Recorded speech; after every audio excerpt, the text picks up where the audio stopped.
अनेक गोष्टी आहेत की आपण लढतोय. आपण का लढतोय पहिले हे तुमच्या मनामध्ये बिंबवून घ्या.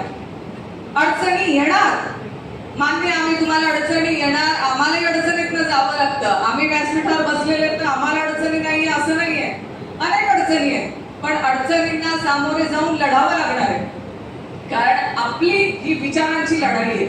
आणि मला एक कळतं, आज आपण विरोधी पक्षात आहे, आज अनेक तरुण आहेत, सगळे इथे पक्षाचे काम करणारे ज्येष्ठ आहेत.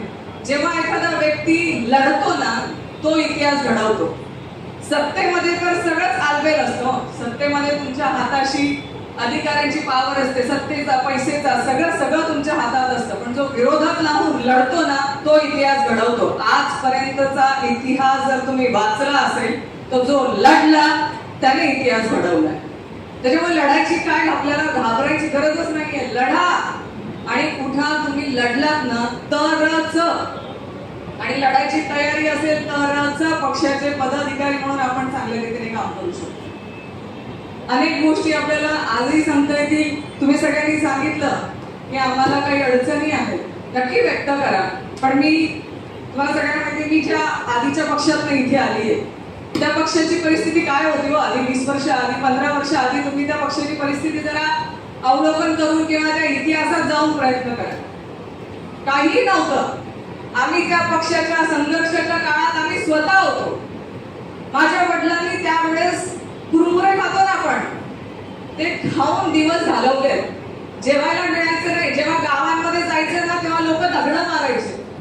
अशा परिस्थितीत संघर्ष करत करत पक्ष वाढवला, आणि संघर्ष करत करत आज जी सत्ता ती लोक उपभोगतायत ना, हे अशा अनेक त्या काळच्या त्या पक्षातल्या नेत्यांनी केलेल्या संघर्षाचं फलित आहे. आपल्याकडे तर सगळंच आहे. आपण सत्तेत अनेक वर्ष राहिलेलो पक्षातली लोक आहेत, त्याच्यामुळे आपल्याला संघर्ष करणं, गावागावात जायचे, लोकांचे प्रश्न मांडायचे. अनेक प्रश्न आहेत की आज महिला सुरक्षित आहेत का. ज्या माता भगिनींना यांनी सांगितलं तुम्ही आमच्या लाडक्या बहिणी आहेत असं म्हणून ज्यांनी मतं घेतली, आज त्यांच्या इज्जतीचे वाभाडे निघतायत, त्यांना मारलं जात आहे, पण यांच्यामधलं कुणी बोलत नाही.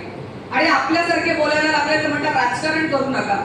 हे राजकारण करतोय जेव्हा आम्ही न्याय मागतोय की तुम्ही आमच्या माता भगिनींना का संरक्षण देऊ शकत नाहीये, तेव्हा हे राजकारण झालं.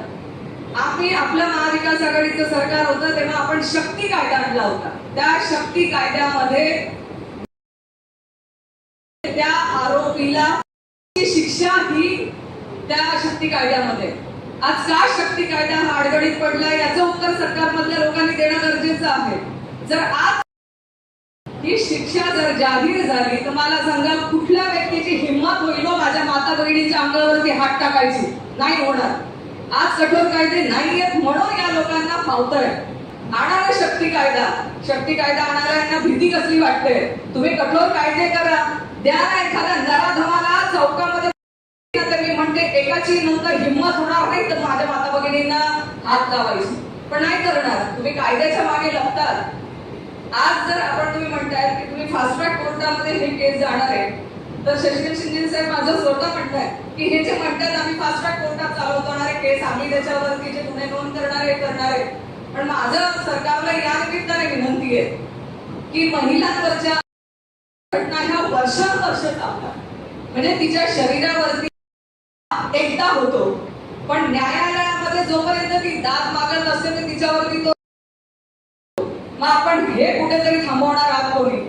आपल्यासाठी माता भगिनींसाठी एक स्वतंत्र न्यायालय सरकार का मागणी करू शकत नाही, ज्याच्यामध्ये फक्त महिलांच्या केसेस वरतीच तिथे केसेस चालवल्या जातील. एक स्वतंत्र न्यायालय उभं करू शकतं ना सरकार. मोठी फार मोठं त्याला काही अडचण आहे असं वाटत नाही मला. सरकारने ती एक स्वतंत्र न्याय व्यवस्था फक्त महिलांच्या गुन्ह्यांसंदर्भामध्ये सोडवण्यासाठी एक स्वतंत्र न्यायालय सरकार उभं करू शकते, त्यासाठी प्रयत्न करू शकते. जर त्यांना खरंच महिलांना संरक्षण द्यायचं असेल आणि त्यांना न्याय मिळवून द्यायचा असेल तर. आज शाळांमध्ये जर आपण ह्या शिक्षणाच्या संदर्भामध्ये मार्गदर्शन केलं तर भरपूर काही फरक पडू शकतो. लहानपणीपासून मुलांमध्ये हे संस्कार रुजवणं आज गरजेचं आहे की एक स्त्री तिचा आदर सन्मान आपण राखायलाच हवा, हे आज रुजवणं गरजेचं आहे. तेव्हा हे जे समाजामधले विकृत लोक आहेत ना, हे विकृत लोकांवरती कुठेतरी तो दबाव आणि ते सामाजिक प्रेशर तयार होईल.